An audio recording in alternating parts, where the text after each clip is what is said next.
Welcome to Re-Radio, Episode 1, the future Kash and Dash something called show, but we'll find out here. Okay, how do we do this? Episode 1 is In coming up in the books. I mean, technically, this is Episode 1, but maybe we'll call that one...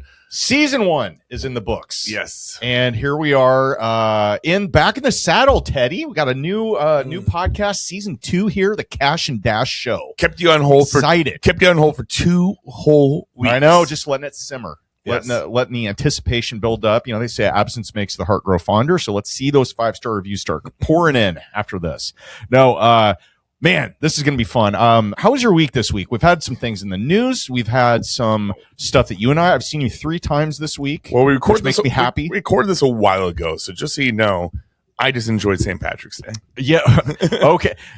All right. So I just got overrode on where we're going with this, and let's talk about You did ask me about my week. Let's talk about the important thing, which is your favorite day of the year. It's Ted's Day. It's my day. St. Ted's Day. How was St. it? Patrick's Day. Okay, buddy. tell us your tradition. For those of you who haven't tuned into last year's episode, you probably don't know what I'm talking about here. But what is St. Patty's Day to you? Well, St. Patrick's Day is wherever I am. So we have to be in Omaha. But if I'm in Ireland, I'm gonna have just as good time as I am here. Okay. Well, what is a good time consist of? What time are you getting out of bed? Well, I got to drop the kids off in the morning, so those kids are dropped off by 8:15, and I'm meeting up with my buddy Marty, and we're gonna have Irish car bombs at about 8:30 a.m., maybe 8:45. Then, so is that the first thing that hits your stomach? Yes. Wow. Okay. Yeah. So you're coming out swinging. And that's not true. I went to the gym and had a pre-workout. And this all sounds made up now. No, that happens. You can't just randomly interject something responsible into your day of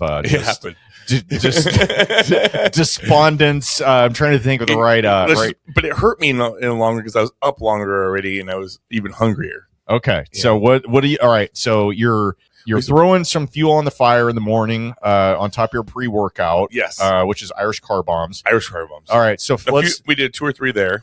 Let's fast forward a little bit. So how many places are you hitting on this day? So we hit a total of 4. 4. Okay. Yes. And they're all Irish? They're all, of course. Okay. All right. Staples in our local community. That's right. Yeah. I did. You did send me some pictures from that day. I did see a familiar face. Nate Eccles. Oh, yes. And Nate. Yeah. But I was talking about our friend Andrea from the world famous Patty McGowan's on Center Street. Yeah. We used to have a meetup there for a long time. Was she your old tenant? No. Oh, okay. I don't think so. There was somebody hung out there and like, oh, you're my landlord. oh yeah. That was super weird when that happens. Oh, it was the property manager. That's what it was.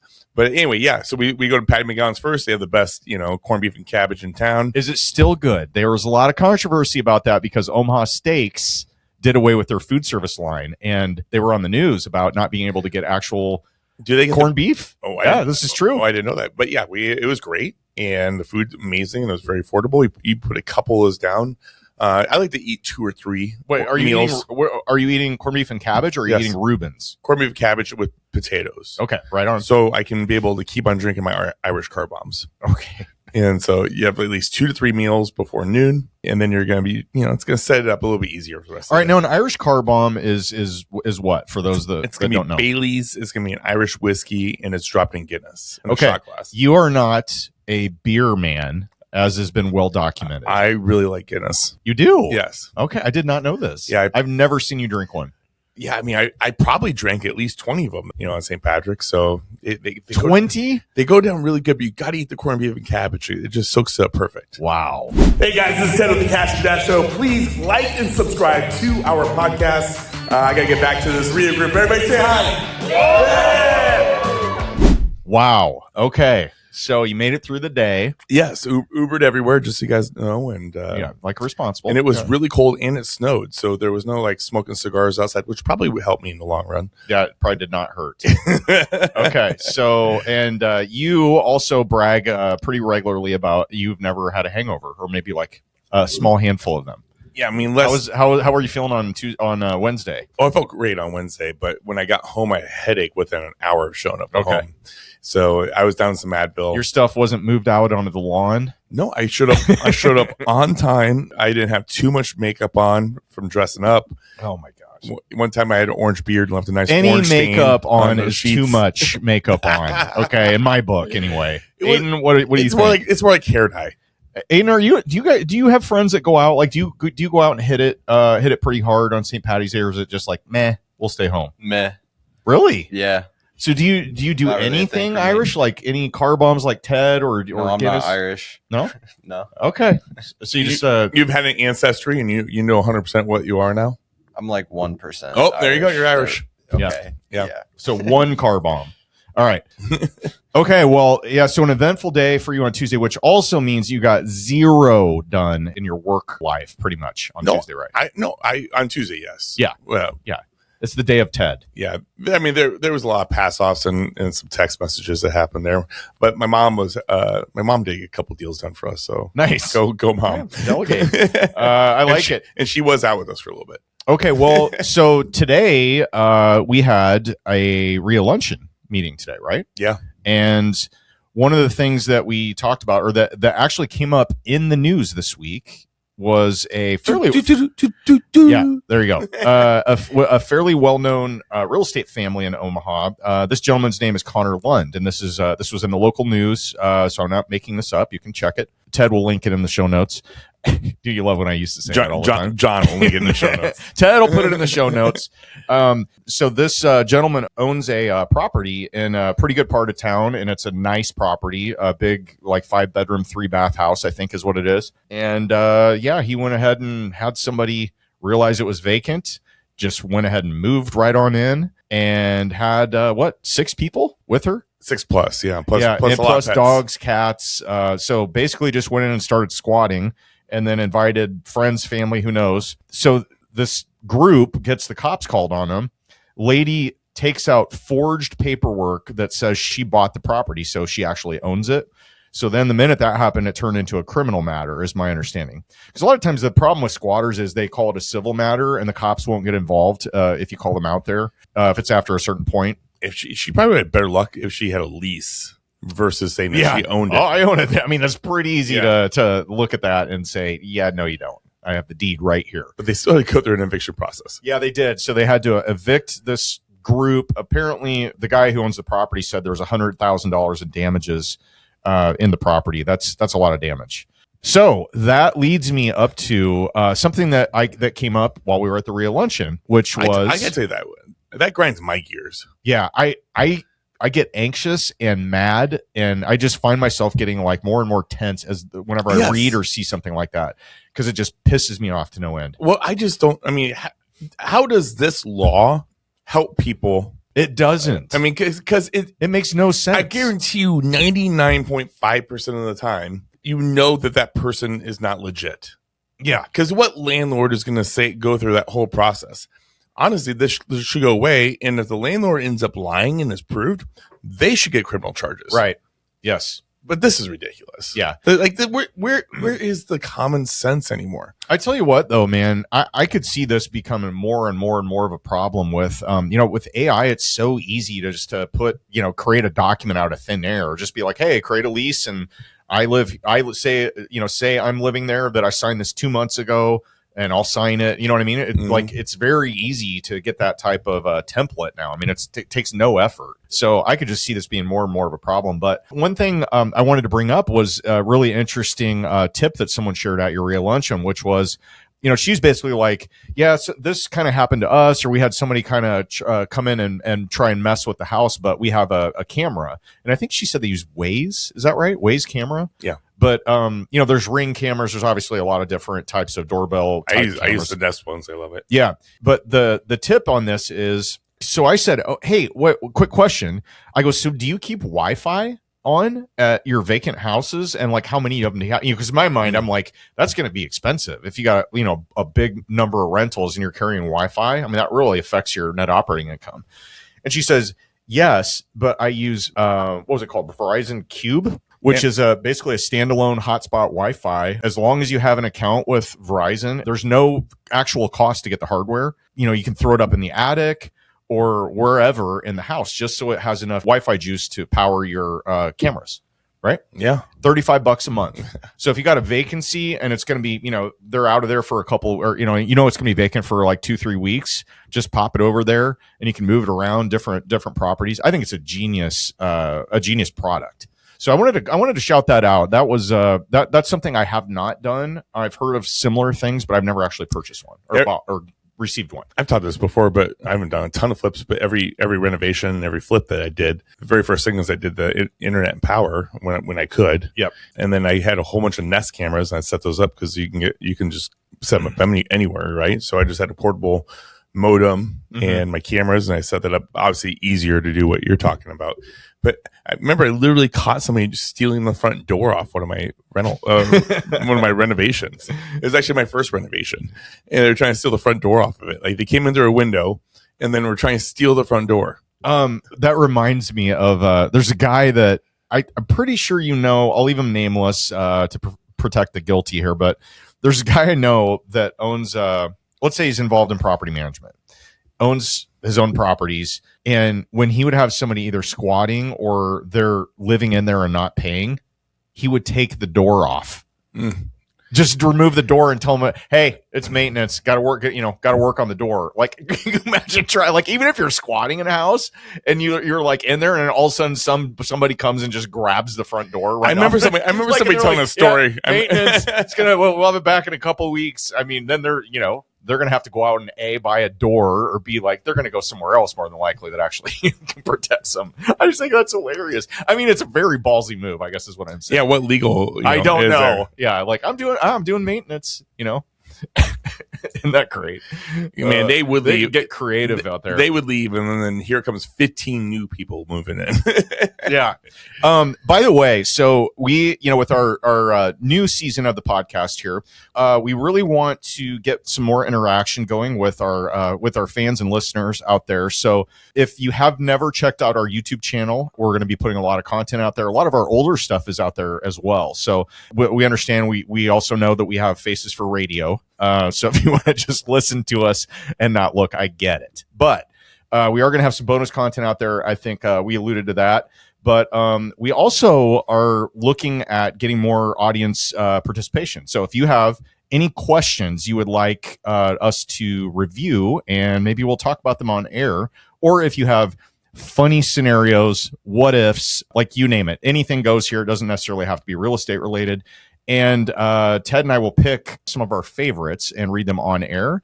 And at some point, we may actually have some merch here, where if you're the lucky winner of the red question, you might get some gear from the Kash and Dash Show. Well, Owen, what email should they use? Well, Ted, thank you for asking.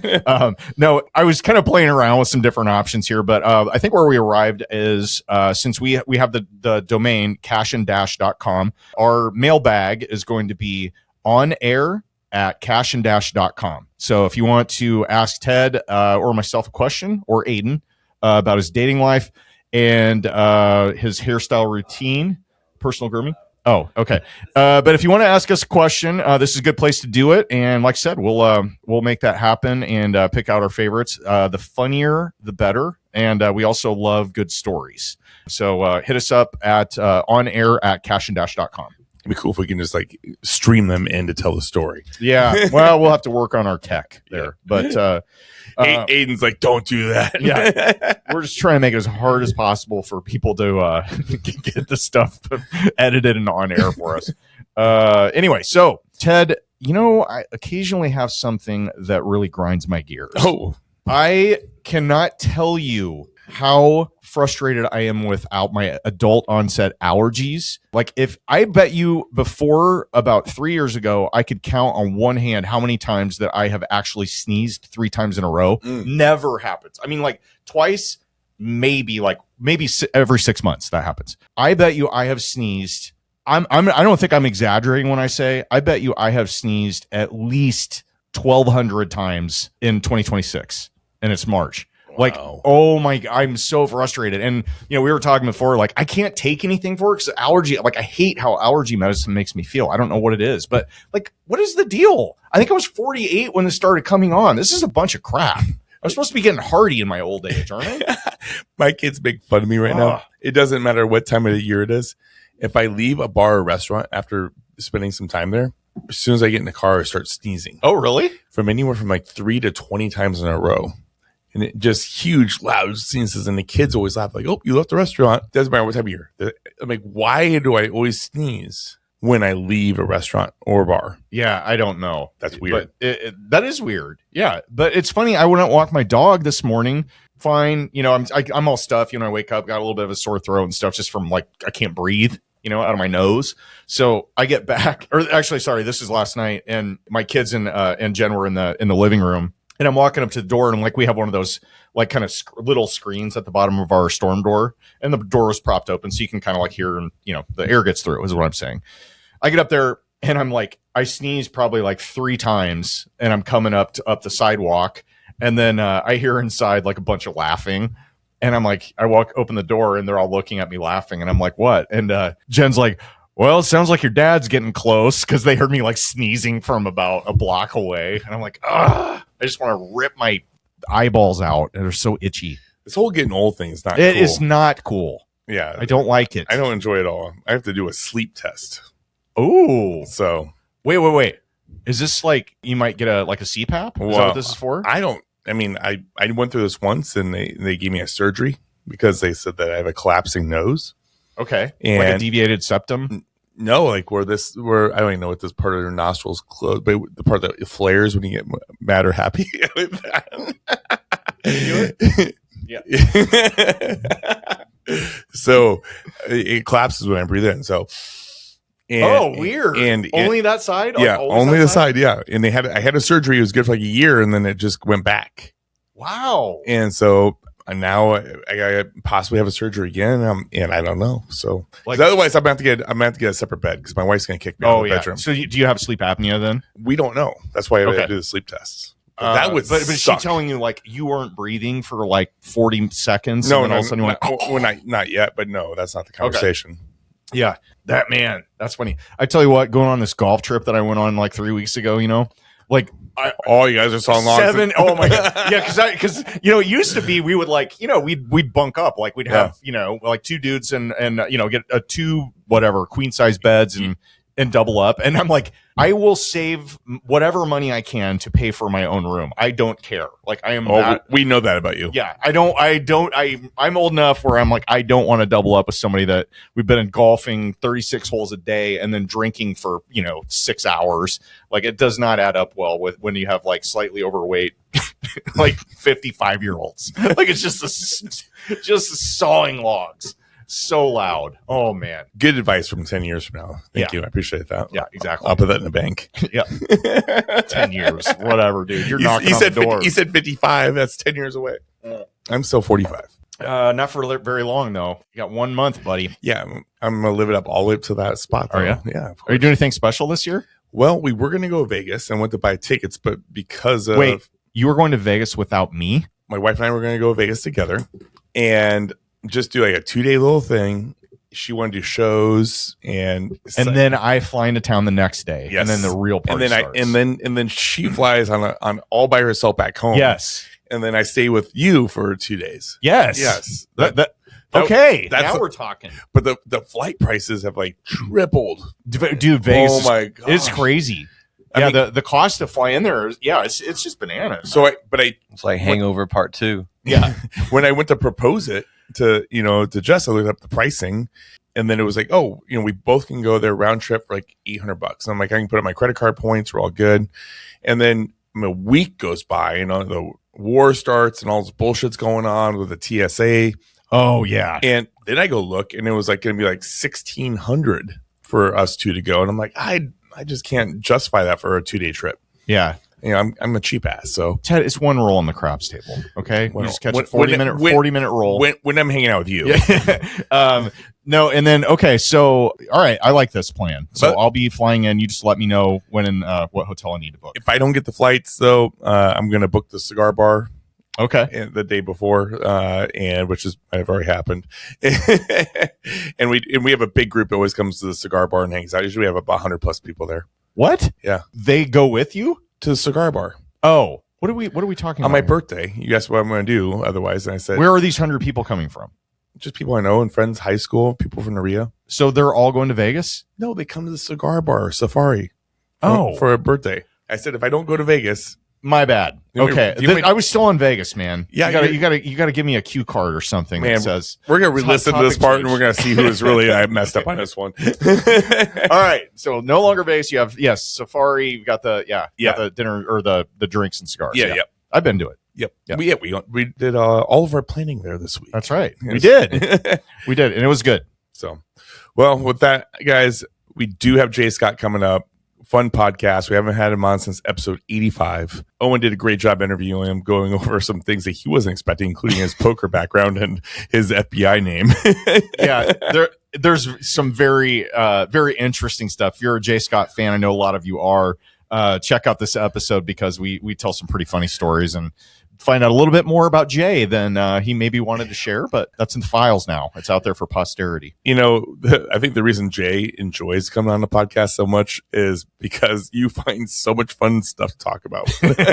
I do my research. Like we talk a little bit about everything. We talk, and the cookie business was a very interesting conversation. Mm-hmm. Yep, and how it brought kind of bringing his kids back into they're teenagers and kind of doing their own thing now, but interest in that business has really kind of brought them a little bit closer. So that was cool. It's funny. I'm in my mind thinking during that point. I'm like, the conversation is good, so I didn't interrupt. But I'm like, man, here's a guy that's got more money than we've seen, and here he is having a cookie company out of his kitchen. I know. I did. Yeah, that was surprising, wasn't it? Because I didn't realize it was happening at his house, and that was one of the questions I had. Or the fact that Carol even started a cookie company when she really doesn't need to do anything. I'm sure. Right. Yeah. Which is kind of fun. And great podcast, great information. If you're a fan of Jay Scott, one thing you always get either in episode 85 or this episode that's coming out on Wednesday is you're going to find a good conversation about things you don't hear from anywhere else. If you listen to any other podcast about Jay, these topics do not get discussed. That's right. Yeah, he's well known for well documented in his knowledge of economics and how it relates to the U.S. in particular, and how people that listen to him can use hopefully that information to make their lives better and make better financial decisions. So just really well-rounded episode interview with him. So stay tuned for that. And what do you think, Ted? Let's wrap it up. All right. And Owen Dashner, with that, we see us out. On behalf of Aiden Bear and Ted Kaasch, I'm Owen Dashner, and you've been listening to the Kash and Dash Show. Sign off.